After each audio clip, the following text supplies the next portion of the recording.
Muchas gracias por su interés en esta presentación. En esta ocasión tengo el gusto de compartir con usted los resultados del estudio denominado De la imaginación a la afectividad en la clase de matemática a partir de una adaptación del test de la figura humana de Karen Machover, un estudio con niñas de escuela primaria. Mi nombre es Fabiola Arribillaga Hurtado. En los próximos minutos conversaremos sobre el problema que dio origen a este estudio, los antecedentes, la metodología y los resultados obtenidos. Comencemos hablando del problema. En Guatemala, menos del 1% de las estudiantes universitarias optan por carreras dentro de las ciencias exactas. Aunque la proporción de estudiantes es favorable para el género femenino, hay más estudiantes mujeres en las aulas universitarias, estas optan por carreras dentro de las áreas de servicio o las áreas humanistas, incluso derecho, pero ciencias exactas es menos del 1%. En las pruebas anuales de graduando que aplica el Ministerio de Educación de Guatemala a todos los estudiantes de último año de la secundaria, las mujeres siempre obtienen menores resultados que los hombres en el área de matemática. Y finalmente, entre el 20 y el 25% de los premios obtenidos por estudiantes participantes en Olimpiada de Ciencias son dados a mujeres. De esa cuenta, nosotros, es de nuestro criterio, que existe alguna diferencia por género, por cuanto, tal vez no al aprendizaje, pero sí al desenvolvimiento dentro del curso de matemática. Vamos a dar un vistazo a algunas consideraciones que hemos tenido y comencemos viendo qué antecedentes existen. ¿Por qué ese bajo interés en carreras de ciencias exactas? Y ahorita no vamos a hablar particularmente de género. Cito los estudios de Ortega, Orozco y Torres, Agustín y Wampash, que refieren a que los estudiantes suelen tener algo de aversión hacia las matemáticas por alguna de estas razones. En primer lugar, tienen ellos mismos un débil conocimiento previo en el área de matemática, los estudiantes. En segundo lugar, apatía o miedo. Nótese, por favor, que tanto la apatía como el miedo pertenecen al dominio afectivo de los estudiantes, ya sea sus creencias o sus emociones. En tercer lugar, ellos consideran importante la estrategia que los docentes usamos para impartir matemática dentro del aula como una condición para que los estudiantes opten o no por privilegiar este área en su aprendizaje. Y finalmente el papel del hogar, es decir, la carga sociocultural con la que nuestros estudiantes llegan al aula. El propósito de este trabajo es identificar y describir los factores afectivos que pueden incidir en el rendimiento académico, así como algunas preconcepciones socioculturales que las niñas particularmente tienen respecto a la matemática, con el propósito de ofrecer rutas de intervención posteriores a docentes e investigadores. Pensemos un momentito, ¿qué tiene que ver el dominio afectivo? Los investigadores que cité antes hablan de que el dominio afectivo condiciona que un estudiante desee o no estudiar matemática. Hablemos un poco más sobre esto del dominio afectivo. El rendimiento dentro del curso de matemática está vinculado, en primer lugar, con las creencias que los estudiantes y las estudiantes tienen respecto a sí mismos y respecto al curso, tal y como citan Mato, Espiñera y Chao en 2014. De estas creencias nacen emociones.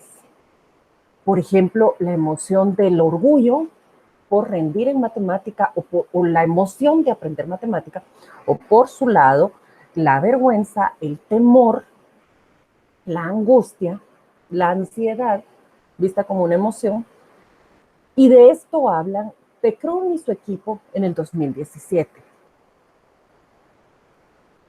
Martínez, por su parte, en el 2005 ya citaba que la impopularidad de la matemática como ciencia puesto que se piensa que solo para unos pocos o que solo gente inteligente puede estudiar matemática, hace que los estudiantes no rindan como deberían dentro del curso o como se esperaría dentro del curso. Y finalmente, el estudio de Gómez en el 2007 reflejó que los estudiantes creen que la matemática ni es útil ni es para todos. O sea, no le ven utilidad inmediata. Esto a pesar de que sí la relacionan con una posibilidad de un mayor éxito académico.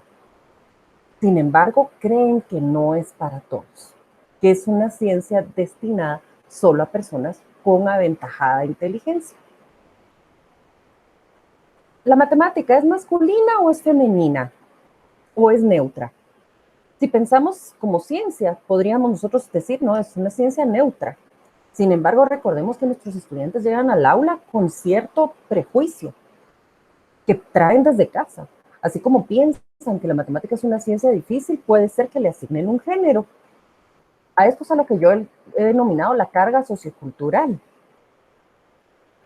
En primer lugar, hay que recordar del estudio de González y su equipo del 2012 que un factor de importancia para aprender matemática es la relación de confianza que los estudiantes construyen con esta ciencia. En este caso, las mujeres, que se sientan confiadas respecto a la ciencia y que la vean como algo útil. Rodríguez y su equipo en el 2020 y Kipsang y su equipo en el 2013 descubren que no existe una diferencia en la manera en la que los estudiantes y las estudiantes aprenden matemática y rinden en matemática, salvo aquellas que nacen de las creencias con las que los y las estudiantes llegan al aula. Si las estudiantes creen que no son aptas, pues no van a ser aptas, ¿verdad? Y esto es descubrimiento de estos investigadores. Sin embargo, Anhum en el 2015 reconoce algo interesantísimo. De hecho, no solo aprenden igual, sino que en muchas ocasiones las mujeres rinden más que los hombres en virtud de que se esfuerzan más. Y aquí quiero hacer una pausa. Cuando los investigadores descubren que las estudiantes tienen la misma capacidad de aprender y la misma capacidad de rendir, también descubren que las estudiantes mujeres suelen pensar que ese buen rendimiento y ese buen aprendizaje obedece más a su esfuerzo y dedicación que a su talento. O sea, las niñas llegan a las aulas creyéndose menos capaces, pero más esforzadas. Y de hecho, Anhum refuerza esto del esfuerzo cuando hace notar que las mujeres pueden tener un mejor resultado en las evaluaciones de matemática. Sin embargo, los docentes también tenemos una responsabilidad aquí.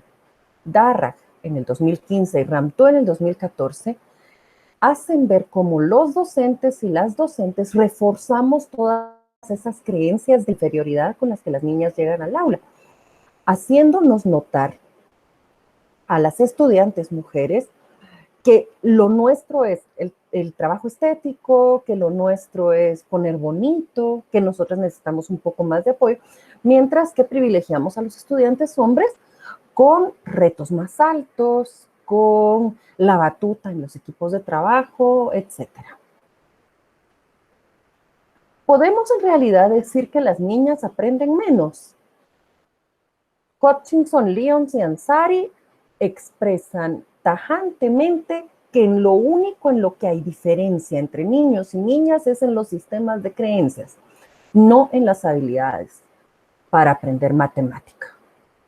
Svenseck, Metsov y Greenwald en el 2011 sostienen que, sobre todo en secundaria, si existiera un menor rendimiento entre las estudiantes mujeres, es por los estereotipos que éstas han construido en sus conciencias o la sociedad ha construido en sus conciencias a lo largo de la primaria.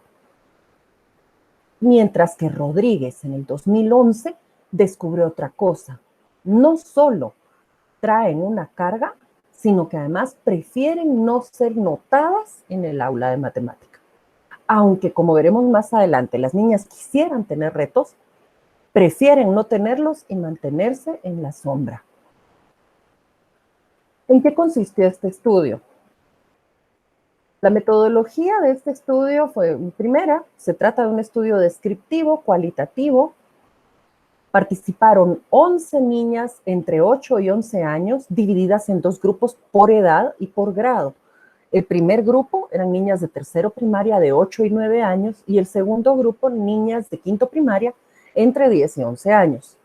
Esta actividad, a la actividad a la que se les invitó, fue fuera del horario de clases, a través de una plataforma electrónica en línea, y se les pidió que pensaran si la matemática no fuera una materia o una ciencia, sino un personaje, ¿cómo sería?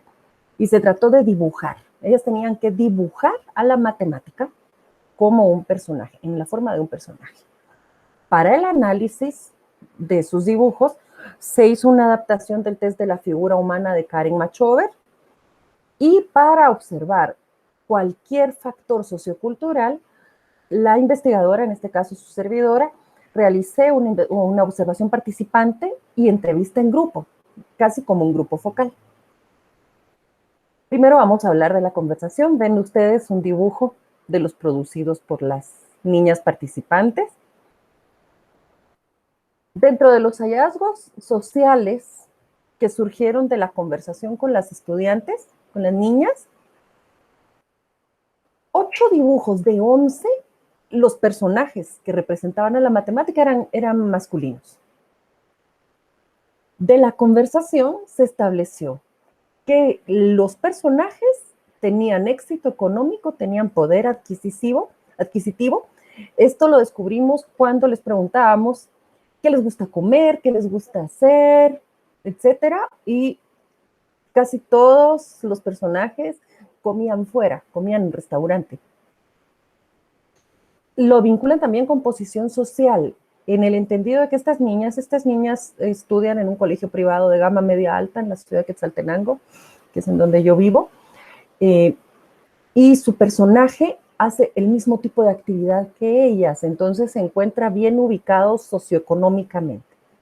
Esto coincide con la investigación de González y su equipo, que muestran que los estudiantes, este fue un estudio hecho en España, los estudiantes sí identifican estudiar matemática con tener acceso a mejores oportunidades económicas. La siguiente cosa que fue bonita descubrir es que sus personajes todos estaban al servicio de la comunidad. Todos tenían carácter heroico y fuerte. Y en 2 casos, como veremos más abajo, los 2 casos eran mujeres y un caso era asexual. En los 2 casos de los personajes femeninos eran maestras o ayudantes del superhéroe. Entonces, esto coincide con lo dicho por Spinoza y de Taut, que refieren que las mujeres nos inclinamos siempre al servicio de los demás, como rasgo característico de nuestro género.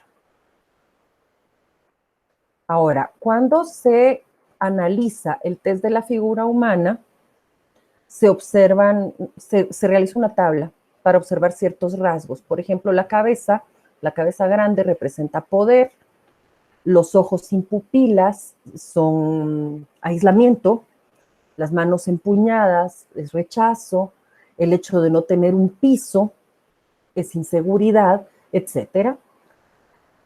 Me gustaría, sonreír enseñando los dientes es crueldad, es agresividad. ¿Ven? Entonces me gustaría que puedan ustedes ver estos dibujos. La orientación en el papel del dibujo también refleja algunos rasgos. Por ejemplo, cuando el dibujo se pesa más, llamémosle de alguna forma, hacia la izquierda, habla de pesimismo, habla de retraimiento, de aislamiento, de introversión. Igual cuando está hacia abajo es pesimismo, cuando está centrado es equilibrado, cuando está hacia la derecha es optimista y hacia arriba es optimista y es social. Entonces, pueden ustedes hacerse una idea a partir de los dibujos que van a ver.